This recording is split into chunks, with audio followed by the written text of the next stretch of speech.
The Oscars. I hate them, nobody watches them, and they typically suck at their job. So why are we talking about these nominations? Well, when I first got into cinema, the Oscars did expose me to stories and films that I would have never have seen, never had come up on my radar, and elevated the discussion and dialogue around films that I had seen. That is the point of this video, to keep on that tradition. Maybe you have not seen some of these films, and this video might push you to expand your palette, to expand your understanding of film. And so let's jump in. Let's talk about the 10 nominated films for Best Picture. I'm gonna rank them from 10 to 1 and see which ones are worthy of the title. At number 10, I've got what I call the ultimate rage bait. Over the last few years, we've got plenty of rage bait from both sides of the aisle, from the right and the left, but this film takes the cake because while originally it was made to piss off Republicans, it did such a good job that it ended up pissing off liberals as well. And since this movie is rage bait, I no longer want to talk about it more than I need to. At number 9, I've got Conclave. Now, any film that tackles any kind of faith or belief themes is usually something that I'm all over. And going into this film, I was really excited. I love the main actor in this film, and he does kill it in this role, but ultimately where this film struggles is with its dialogue. This film is mostly people talking in separate rooms, and yet the film has pretty much nothing to say. Every character states their motivations and needs outright. The main character is having a crisis of faith. Well, let's just have him say, I'm having a crisis of faith. The evil conservative needs to say something evil and conservative. Let's just have him say something evil and conservative. And the same with the liberal one, and the same with the quote-unquote good bishop. The only thing this film really has to say is that sometimes structured religion becomes corrupt. You don't say. And so the more I think about this film, the less I get out of it, which is what you don't want from your story. You want, when people revisit your story, for them to find more refreshing ideas and thoughts. At number 8, we have Anora, and unlike those two other films, this film actually does have something to say, but I feel like it really struggles to hammer it home. Anora is our main character with Ivan. There are two main protagonists, and they feature heavily in the first 45 minutes of this film. It's practically only them. The only problem is that both of these characters are very loud, annoying, and stupid. And so it's very hard to root for characters that you would never want to hang out with. This film was almost intolerable for the first 45 minutes. Alongside the very unmotivated characters, this film has a lot of explicit scenes at the beginning. Now, I'm not a stickler. I'm not someone who says that everything should be censored, but after the 4th explicit scene, I was ready to turn this film off. I'm not watching this! No! And I only stuck through it because it was nominated for Best Picture. And I'm glad that I did, because the second half, when the other characters are introduced, becomes a lot more funny, it becomes a lot more engaging, and its ultimate themes are brought to light here. Igor is by far the best character, and his thematic journey with Anora is the best, but ultimately suffers from the fact that Anora has nothing of substance to say after the 50-minute mark. She becomes a broken record that says two things. What is going on? Where's my husband? Pause. That's the whole movie. While I wish this movie was a little bit better, it is genuinely funny, but I could never watch this with a group of friends because, like I mentioned, it's pretty much corned for the first 45 minutes. At number 7, I have a film that I feel really bad putting this low, but there are a lot of amazing films on this list, and someone has to take the number 7 spot, and it is I'm Still Here. The acting from our main actress is fantastic, and the story is told very realistically on the vibrant, amazing streets of Brazil, which is something we don't typically see here in America,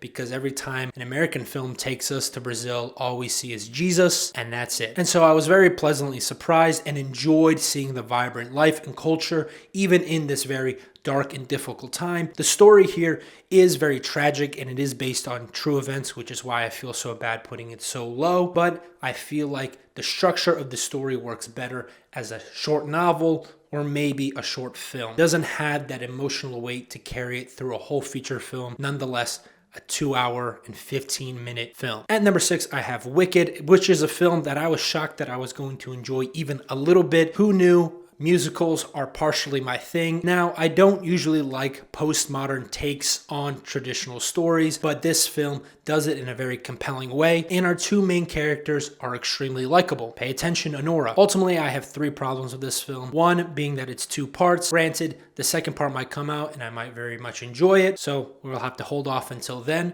Hold up. 2, The colors and tones of the film are really turned down for a musical. If you're gonna go full on the musical scene, I feel like the colors have to be turned up to a 10 here, especially in a setting like where The Wizard of Oz takes place. And then third, many of the musical numbers I feel are stunted or cut off in the most random places, especially at the end, the most bombastic scene where the emotional punch of the film is supposed to hit. They keep pausing for dialogue And really ruins many of the numbers here. Quick channel update. I have finally beaten Petroleum, Montana. My subscriber count has now taken out this county. We are moving on in the ranks. So if you want to join my county, if you want to join this community, hit that subscribe button. At number 5, I have A Complete Unknown. And basically every film from here on to the top, I think are very great films. This film, nothing really is negative about it. I just don't think it has that many positives as the rest of the films above it. I really love Timothée Chalamet's performance. I love how well they captured the time period, and I love seeing these performances, how much time and effort they put into actually playing the music. Some people don't enjoy that, they count that as a negative, but I love seeing the talent and brilliance of these actors. Another thing that might happen as more time goes on, as years go by, and we get out of the saturated market of biopics, I do think this will float higher for me in the future as well. At number 4, we have a film that is exactly why I still pay attention to Oscar nominations. It would have never come up in my radar. I would have most likely never have seen this film if it wasn't for the nomination. Nickel Boys is a great film. The technical aspect about this film is fantastic. It's all shot from first perspective, which is rarely done. It's usually done as a gimmick for about a few minutes, but this film commits to the bit that really makes it stand out from a storytelling perspective. Really enjoyed the freaking shallow depth of field. It will crawl over the shot in such a beautiful fashion. And this movie is based on true events. They changed some of the names, they changed some of the people in it, but ultimately I think it is an important story to tell. And the only thing that really holds it back from being in the top 3, a film that I would actually love to see win the nomination, is the fact that it is very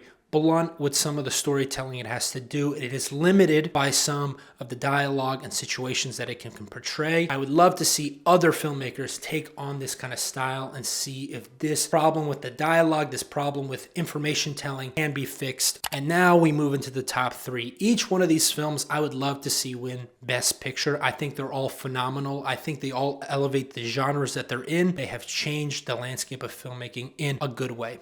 So let's talk about The Substance first. The Substance is a horror film which is usually never nominated for Best Picture in the first place, with the Academy being very biased towards this genre. I love that the most explosive, in-your-face version of a horror film you can get is the one that got nominated for Best Picture. I love the themes, I love the stories, and the performances by both of our main actresses. The main thing that I haven't mentioned before on any of my other videos is what this film doesn't say. Our main actress does not have family, friends, a husband, kids, other hobbies, some kind of spiritual life. She has no culture or community surrounding her. And yet, the only thing people talk about is the abusiveness of the workplace and how women are portrayed in our society. The lack of those things being explained, I don't even think the filmmakers did this on purpose, is interesting within itself. If you're not big on horror, if not big on body horror, especially a lot of blood, maybe step this one out. It is a very strange film, but I did love it. And number 2, we've got Dune. I love this story. If you know anything about me, if you know anything about this channel, I've talked about this film so much. I love the book.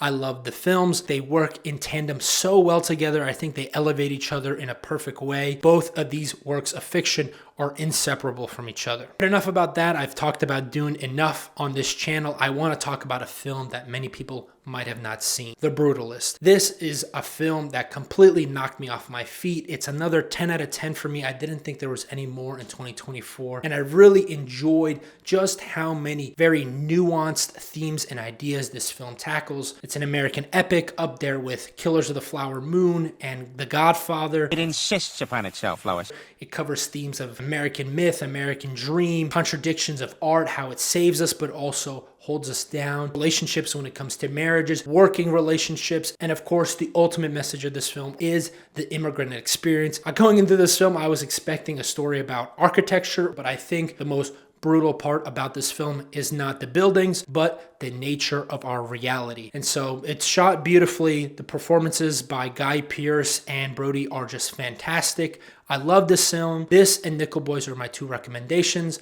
And of course, the last three films are the ones that I want to win for Best Picture. And that's all for me today. If you enjoy what I do here, you can always leave a like and subscribe. And if you really love what I do here, you can always buy me a coffee. As always, thank you for watching. Godspeed.